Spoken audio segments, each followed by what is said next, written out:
Так как сегодня четверг, решила сделать вкусные сладкие блинчики. И даже первый блин у нас знакомый.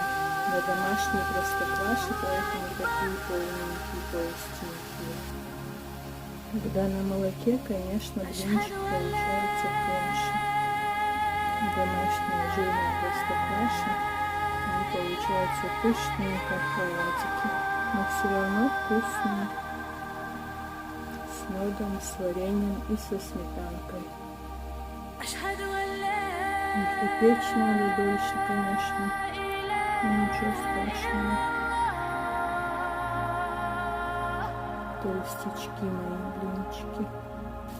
На вкус уже попробовала, сладенькие, как я люблю. Вот наш третий блин, значит дальше все пойдет как по